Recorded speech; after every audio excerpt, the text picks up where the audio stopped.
हमें 7 दिन में मरना है, उस व्यक्ति को क्या करना चाहिए?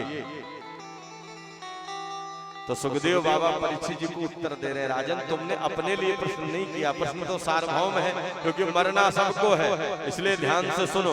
वैसे तो मनुष्य के पास टाइम नहीं है, क्यों? प्रातः काल हुआ, गाड़ी स्टार्ट कहाँ, कब मिल जाए, किसका मिल जाए, कैसे मिल जाए, ले सायं काल आए, भोजन किए, भोग विलास किए, फिर खर्राटा मार करके सो गए, फिर प्रातः काल सवेर भया, फिर गाड़ी स्टार्ट कहाँ बटो।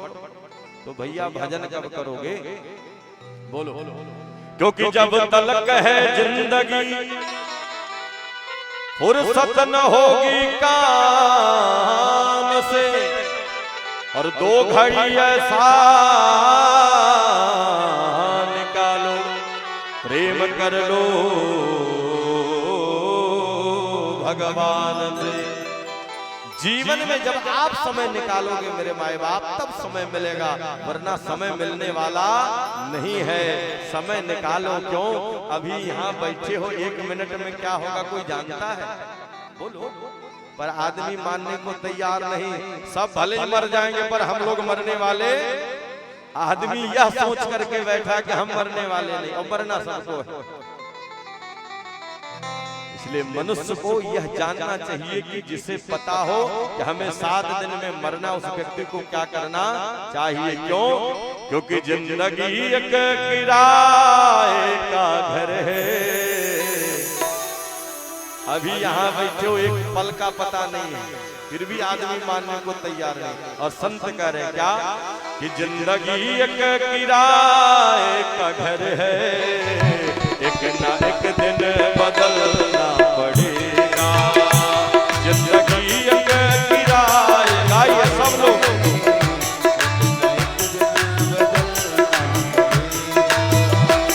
जिंदगी एक किराए का घर है, जिंदगी एक किराए का घर है, एक ना एक दिन बदलना पड़ेगा।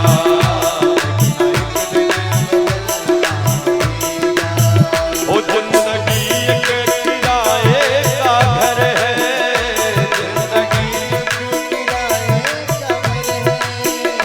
एक ना एक दिन बदलना पड़ेगा, एक ना एक दिन बदलना पड़ेगा।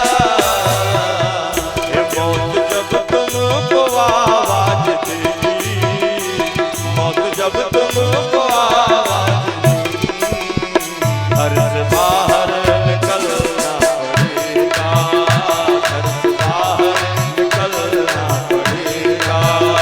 जिंदगी एक किराए का घर है, जिंदगी एक किराए का घर है, एक ना एक दिन बदलना पड़ेगा, एक ना एक दिन। प्रेम से विचार करिए, दोनों हाथ से तालियों के साथ।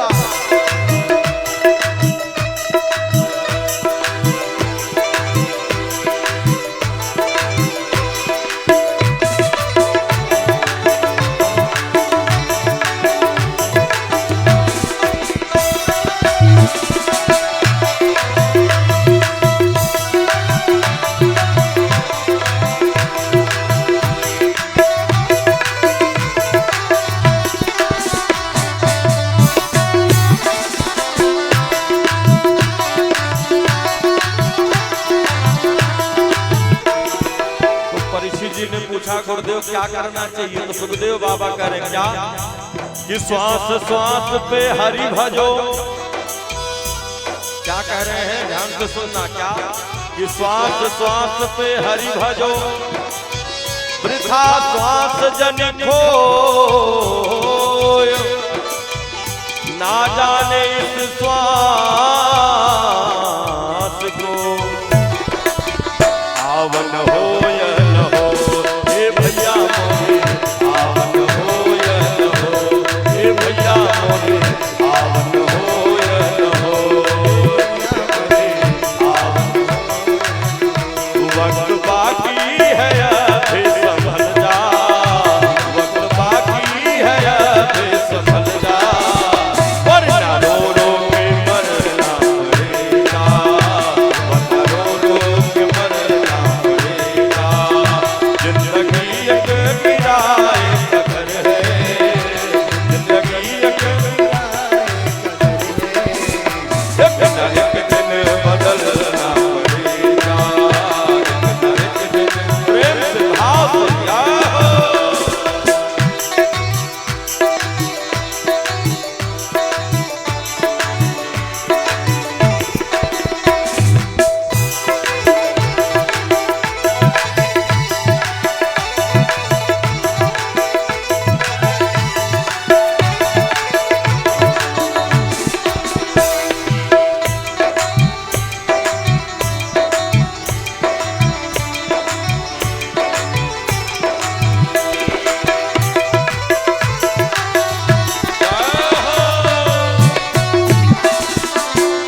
जीव माँ के गर्भ में रहता है मेरे भैया तो सब ज्ञान रहता है, मैं कौन हूँ, काहे के लिए आ रहा हूँ। जैसे ही माँ के गर्भ से बाहर निकला तो सारा ज्ञान भूल जाता। संत कह रहे क्या, वो कर लेगी माँ दिल की सफाई, कर लेगी माँ दिल की सफाई, छोड़ दे तू बुराई, छोड़ दे तू बुराई, ये वक्त बाकी है अभी संभल जा, वक्त बाकी है अभी संभल जा, वरना रो रो के मरना पड़ेगा, वरना रो रो वो जिंदगी एक किराए का घर है, जिंदगी एक किराए का घर है, एक ना एक दिन बदलना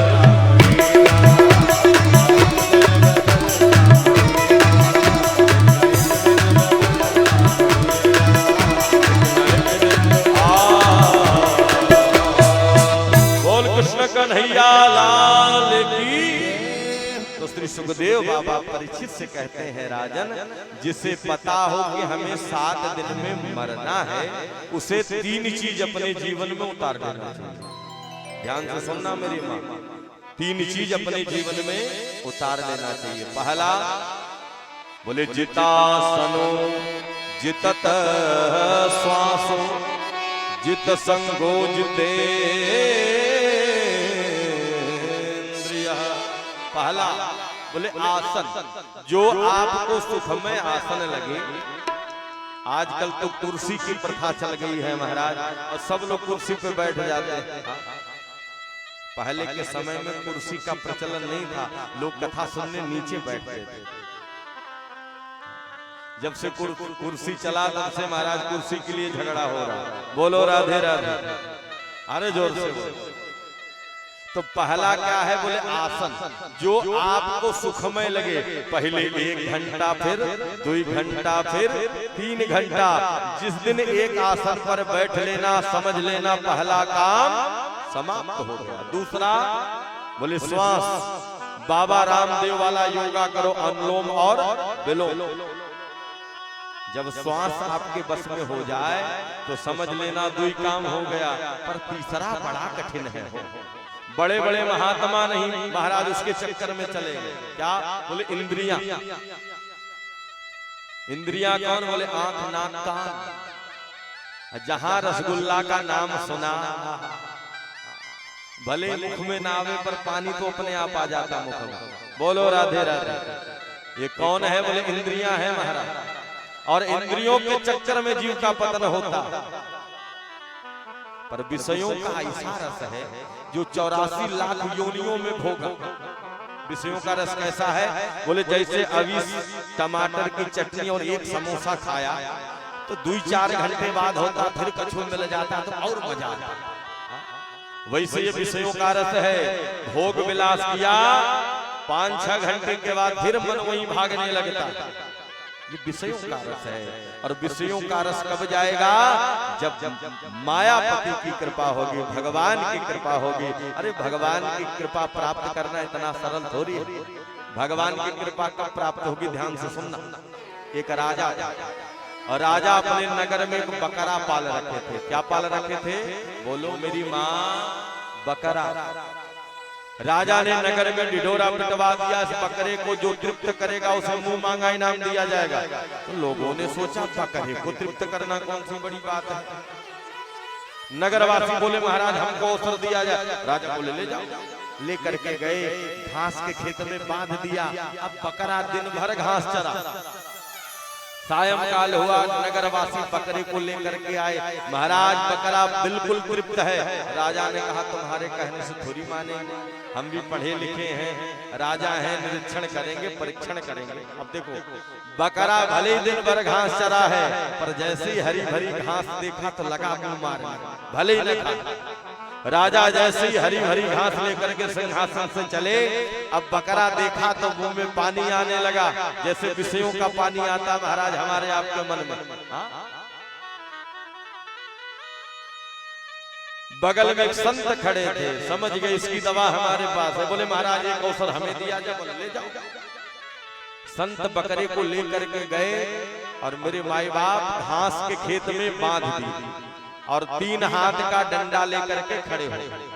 जहां बकरा घास के खेत में मुंह मारता सोई बाबा पीछे से एक डंडा धमक देते। बकरे को लगा आज बाबा के चक्कर में बुरे फंस गए। कल तो बढ़िया घास मिली थी, आज बाबा तो बिल्कुल छूने नहीं दे रहे। बकरा लाख प्रयास किया पर संत घास खाने नहीं दिए। सायंकाल हुआ, लेकर के आए। बोले महाराज ये रहा बकरा, जितना निरीक्षण परीक्षण करना हो करो हमारे सामने। अब बाबा डंडा लेकर के खड़े हो गए। राजा हरी भरी घास लेकर के सिंहासन से चले तो बकरे के मुख में तो पानी आ रहा, पर पीछे देखा तो बाबा भी डंडा लिए खड़े कि जहां इधर मुंह मारूंगा सोई बाबा भी पीछे से धमक देंगे।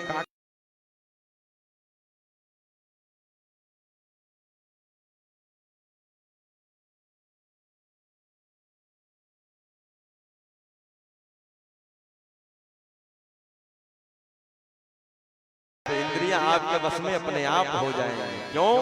क्योंकि देखना इंद्रियों के न घोड़े बढ़े, इन पे हरदम ही संयम के कोड़े लगे। बस यही गीत तुम गुनगुनाते चलो, कृष्ण गोविंद गोपाल गाते चलो। इसीलिए निवेदित करना हो, काम करते रहो ना जपते रहो। क्यों? जैसे भगवान का दिया हुआ सब है। ये हाथ किसका दिया हुआ है? बोलो मेरी माँ, भगवान का। जब खुश है ताली बजा लो, नाच लो, गा लो। नाराज हो जाएंगे तो बोले हाथ वही है वही चलने वाला।